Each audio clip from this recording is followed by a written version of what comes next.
मुसलमान आपके किट का मोहताज नहीं है, मुसलमान अल्लाह का मोहताज है। तो जो हक, जो सच्चाई है, उस पर मोदी जी को इस बात को समझना चाहिए कि हम वक्फ बिल के खिलाफ हैं। उसमें आप ये बिल को ज़बरदस्ती बीच में मत लाइए।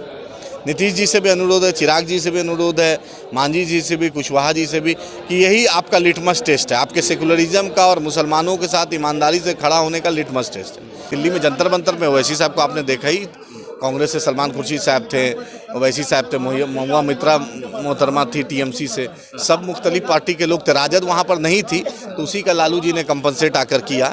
क्योंकि इतना सोशल मीडिया पे लालू जी से और तेजस्वी जी से सवाल किया जा रहा था कि आप क्यों नहीं हैं, आप क्यों नहीं हैं, तो इसलिए लगता है उनके जो इलेक्शन भी, तो हाँ इलेक्शन भी है, तो उसके वही उनको बतलाया होगा तेजस्वी जी को कि भाई मुसलमानों का वोट चाहिए तो मुसलमानों के मुद्दे पे खड़ा होना है।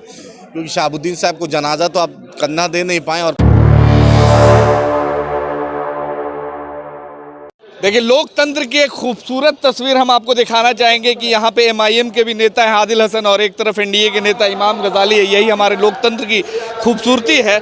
आज आप लोग प्रदर्शन में हिस्सा लेने आए, 32 लाख किट बांट रहे हैं मोदी जी, मुसलमानों को खुश कर रहे हैं, और आप लोग दुखी हैं।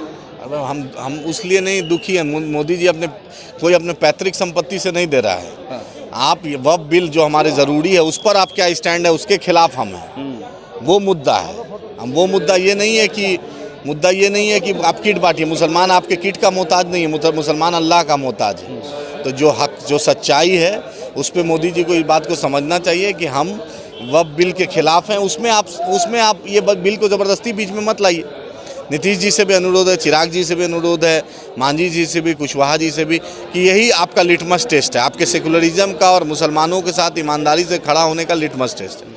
अगर आप खड़े हैं तो बिल में विरोध कीजिए, अगर मुसलमानों से नफरत है तो बिल का साथ दीजिए, फैसला आपके हाथ में। जिस तरीके का आज भीड़ देखा गया और सारे अवाम, सारी पार्टियाँ एक साथ एक मंच पे, तो आने वाले वक्त में इसी तरह लड़ाई लंबी चलेगी। लड़ाई जो मुस्लिम पर्सनल लॉ बोर्ड फैसला लेगा और जो मिली तंजीम फैसला लेगी, चाहे हमारे शरिया हो चाहे दूसरी जो मिली तंजीम है, हम उसके साथ हैं। हमारे लीडर ने कह दिया, अख्तर ईमान साहब सबसे पहला आदमी थे जो सुबह ही 9 साढ़े 9 में आ गए थे।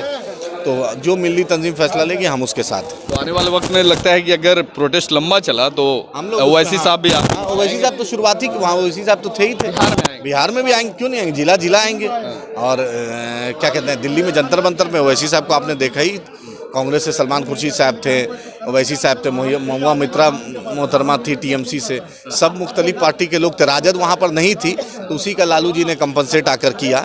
क्योंकि इतना सोशल मीडिया पे लालू जी से और तेजस्वी जी से सवाल किया जा रहा था कि आप क्यों नहीं हैं, आप क्यों नहीं हैं, तो इसलिए लगता है उनके जो इलेक्शन भी, तो हाँ इलेक्शन भी है, तो उसके वही उनको बतलाया होगा तेजस्वी जी को कि भाई मुसलमानों का वोट चाहिए तो मुसलमानों के मुद्दे पे खड़ा होना है।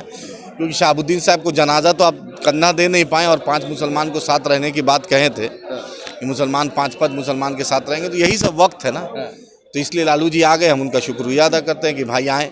और लालू जी में अभी भी समझ है, वो चाहते हैं कि वो जानते हैं मुसलमानों के इश्यूज़ को, लेकिन तेजस्वी जी, मनोज झा जी और संजय यादव के आगे पीछे रहते हैं, तो आप समझ ही रहे क्या मामला होगा। देखिए, राजनीति है और राजनीति में विचारधारा की लड़ाई है, मगर कहीं ना कहीं आज लालू प्रसाद यादव और तेजस्वी यादव भी इस प्रोटेस्ट में आए हुए थे और एक बड़ा मैसेज दिया गया है। वहीं चाहते हैं, लोग चाहते हैं कि इसी तरह आगे जो अगर लड़ाई लंबी चलती है तो सारे पार्टी, सारे लोग एक साथ एक मंच पे आके इससे वक्फ संशोधन बिल को कहीं ना कहीं निरस्त कराने की कोशिश करेंगे। धन्यवाद।